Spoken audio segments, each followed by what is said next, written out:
Winning last week, well, they had an emotional letdown in this one. So here are head coaches John Gruden and quarterback Derek Carr after the loss.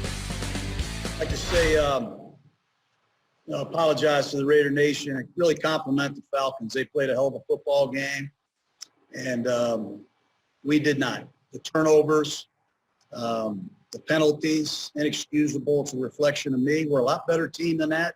I haven't felt this way in a while, so it's a gut punch for sure. I said it, Derek Carr, don't lose this game. Everyone is behind you, and they lost. And I think the most disappointing loss among a lot of disappointing losses here in Week 11. The Raiders have fallen a game back now, the Dolphins and Colts. The Colts are on the outside of the playoff race now looking in. Triggs, what happened? Yeah, last week they lost that game, and we all came in and were so positive about Derek Carr. And then one of the big things that we were saying was that Derek Carr all summer was saying, don't disrespect me. It was very personal. Like, don't disrespect me. Like, I deserve more respect. And I think Carr knows that this is the do-or-die year for him as the Raiders quarterback. And I think after that win against, of course, the Chiefs early in the season and the way he played last week, I think we were all ready to say, okay, they've got their guy. And then as he's done over the course of his career, there's that head-scratching performance yesterday. It wasn't just a 43-6 loss. Like, it was turnover city. I mean, fumbles, interceptions. And last year, they were a 6-4 team coming off a Thursday night victory where we did flips for a week about the Raiders. What happened, Peter? They went to play the Jets in New Jersey. How'd that go? Got the doors blown off them, and they lost 4 of their next 5 games, and they finished with a 7-9 record. Here we go again? I mean, if fool me once, it's like one of those deals. Don't get fooled again. I don't know. This was as disappointing a performance any team had this week. Derek Carr did not look like a starting quarterback in the NFL. He did not look like a Pro Bowler, and he certainly didn't look like the MVP candidate we were singing about yesterday before the game started. So I would just say this. Raiders, there is still time left in the season to turn this around, but the disappointment of that performance from both quarterback and team cannot be underestimated. Even Raiders fans who are so vocal online and so supportive of their quarterback, even they have to look and say, gosh, how does that happen? You know what it is?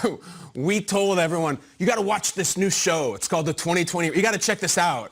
And they pull it up. They're like, this show sucks. It's boring. It takes... No, you got to just wait. No, it's like, the Mandalorian or Queen's Gambit or something. People turn it on. They're like, this is the show you guys wanted us to watch? All those dumb penalties, all those turnovers, they got absolutely destroyed.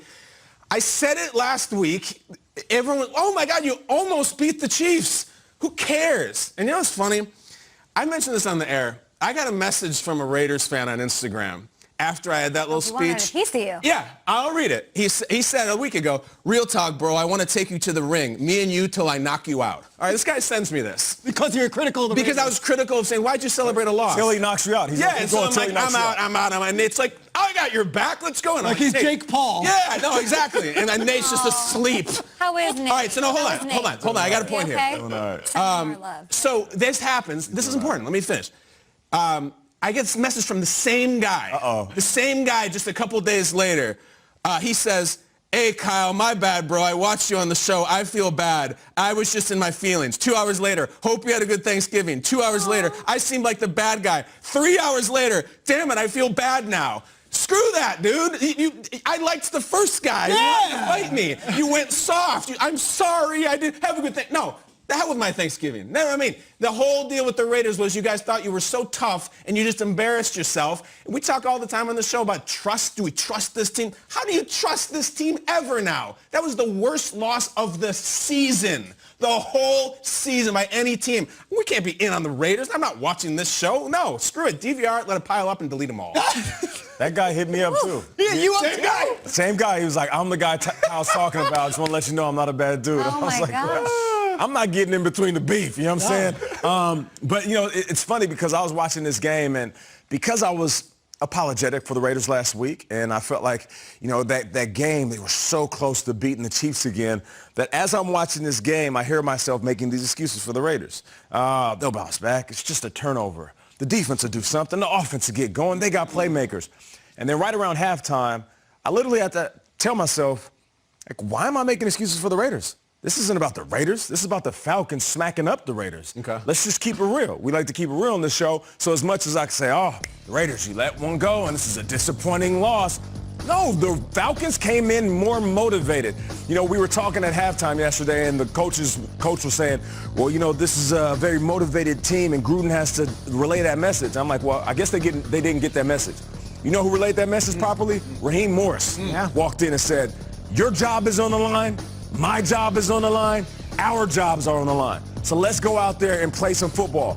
Plain and simple, black and white, the better team was the Atlanta Falcons yesterday. And I'm not sure that they're going to win against the Jets next week. I think that's the kind of trust we've lost in them. I don't put it past them to lose those. They do have a shot to make up ground in the playoff race. They have the Colts and the Dolphins ahead of them, the two teams in playoff spots down the stretch of the season. I bring up something to you, though, Nate. Because I'm trying to, you know, I sat on game day and was like, play Nelson Aguilar, play Derek Carr to everyone in the world. How much blame do you put on Peter Schrager? For hyping up For Derek the Carr? play calls. Oh, Little plays, bro. I forgot about How much that. blame do we put at our friends' feet? Peter, what'd you do? Remind the people. Look, Derek Carr's audio. Okay, I appreciate the compliments and the Atlanta Falcons. Derek Carr's audibles were very loud on Sunday night, and on Wednesday on Cool Plays, bro, we kind of showed what they were doing as far as the audibles, yelling. You showed everything. Left-handed quarterback basketball players, right? I don't know. I don't even know if they had a chance to even get into the audible because the Falcons were in their they're in the backfield. Before he even- Trakes, it's the first thing I thought about. I was like, is this because of Peter Schrager? Hey, that's crazy. I didn't think about that, Shays. You know what? We got all week. I got to do a deeper dive on that. Hey, there's lefty hockey players. There's lefty tennis players. Maybe just change. Or this is just good football. Yeah. Who didn't apologize to Raider Nation afterwards? Was he actually like subtweeting you, like Yeah. talking about you? Do you think it was your fault? Should I apologize to Raider Nation? They should apologize to somebody. They should. Yeah, big